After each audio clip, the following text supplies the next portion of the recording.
Sahabat insan Kamil, manusia dengan kehidupannya yang demikian kompleks tentunya harus mempunyai kendali. Karena dengan kendali inilah manusia dapat menjalani kehidupan sesuai dengan arah yang benar. Ketika manusia hidup tanpa kendali, bisa jadi dia oleng ke kiri ataupun ke kanan, melenceng dari jalan yang lurus. Maka tentunya hal ini akan membawa kepada kebinasaan. Untuk itu, sahabat insan Kamil, banyak hal yang harus dikendalikan. Di antaranya adalah mengendalikan lisan. Karena dengan mengendalikan lisan inilah seseorang dapat mengontrol pikirannya, dapat mengontrol motoriknya, dan tentunya bisa mengontrol hatinya. Ini bukan merupakan perkara yang mudah. Karena apa? Kita sering mendengar bahwa apa yang diucapkan itu adalah refleksi dari apa yang ada di dalam hati. Bisa jadi benar hal tersebut ya, karena secara spontanitas orang akan berbicara, akan berkata ya, itu secara otomatis apa yang ada di hatinya. Ketika hatinya bersih, maka apapun yang disampaikan itu pasti dan pastinya memberikan kemanfaatan. Tentunya hal positif yang disampaikan. Ketika hatinya kotor, maka tentunya banyak hal negatif yang akan disampaikan, baik dari isinya ataupun tata cara menyampaikannya. Bisa jadi dengan kalimat-kalimat yang kasar, kalimat-kalimat dengan intonasi yang tinggi. Ini merefleksikan apa yang ada di dalam hatinya. Lalu bagaimana upaya kita semua untuk memperbaiki apa yang negatif di dalam diri, baik di pikiran ataupun di dalam sanubari? Maka dengan menjaga lisan ini, kita dipaksa mengkondisikan pikiran dan hati agar lebih tertata dan juga terkendali. Ketika seseorang yang ingin ya di dalam pikirannya terdetik pikiran-pikiran yang negatif dan akan disampaikan, diartikulasikan melalui lisannya, kemudian menyadari bahwa lisan ini merupakan sesuatu yang harus dikendalikan. Karena dengan mengendalikan lisan ini, maka yang lain akan terkondisikan. Maka sedapat upaya menjaga lisan ini dari intonasi yang tinggi, dari kalimat-kalimat yang kasar, kalimat-kalimat yang berdusta, ataupun semua kalimat-kalimat yang negatif. Dan ini akan terjadi pergolakan di dalam dirinya. Rasa ingin meluahkan ya perkataan-perkataan yang negatif itu dikendalikan, ditahan.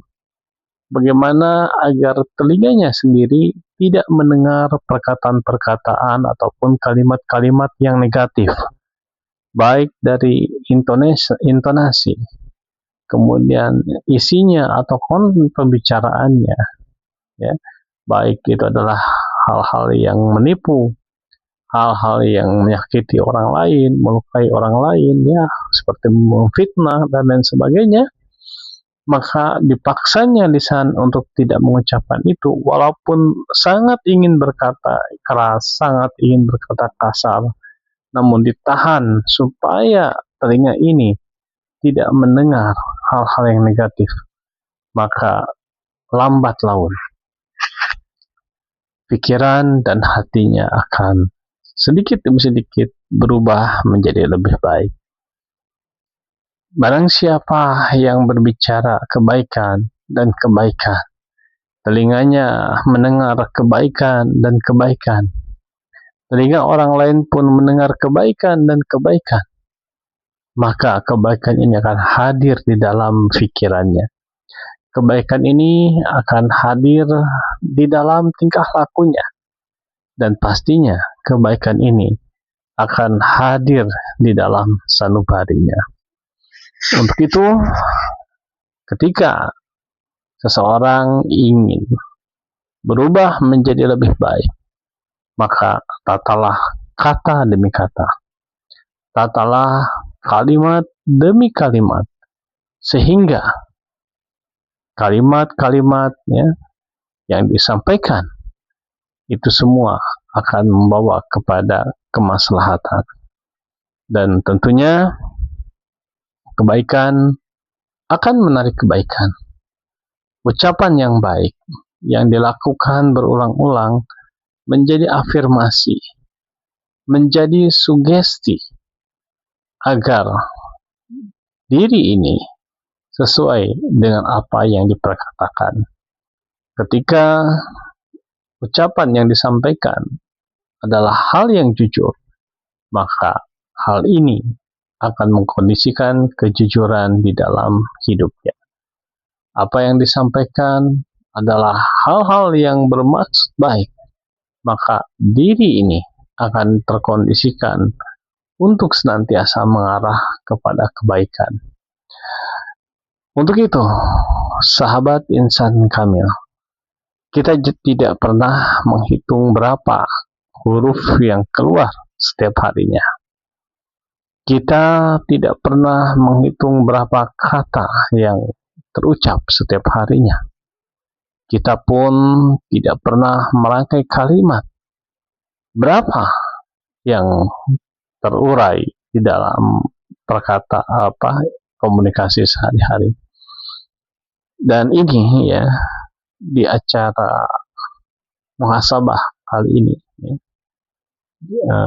tentunya ini menjadi bagian penting di dalam perjalanan hidup, bahwa kata dan kalimat itu bukanlah sebatas kata dan kalimat semata, tapi di dalamnya terkandung hal-hal yang bisa membawa seseorang kepada kebaikan, ataupun justru sebaliknya. Bersyukurlah bagi sahabat semua jika di hari ini, dari mulai terbit matahari sampai terbenam matahari, bahkan saat ini menjelang pukul 21 waktu Indonesia Barat, tanggal 19 Agustus 2026, ketika kita menimbang-nimbang, ternyata banyak perkataan yang sia-sia, maka bertobatlah. Sadarilah itu sebagai kekhilafan, kemudian niatkanlah agar esok pagi hal-hal yang sifatnya sia-sia, mubazir, ataupun hal-hal yang berlebihan dari kata dan kalimat yang diucapkan, tidak pada waktu dan tempatnya ataupun porsinya, kita kurangi sedikit demi sedikit, sehingga upaya perbaikan dari waktu ke waktu, dari hari ke hari ini terjadi. Dan yang paling mudah adalah indikator yang paling mudah, apa yang terucap, baik kata ataupun kalimat. Jika perkataan yang terucapkan, teraplikasikan adalah positif, maka itu semua artinya kita bisa mengendalikan pikiran dan hati, sehingga dengan demikian hidupnya akan terstruktur, terorganisir, dan tertata menuju tujuan yang benar, yakni jalan lurus ke depan, yang di dalamnya ada kebahagiaan, kedamaian, dan ketenangan. Demikian sahabat insan kamil, jazakumullah khair, subhanakallahumma bihamdika, asyhadu an la ilaha illa anta, astaghfiruka wa atubu ilaik.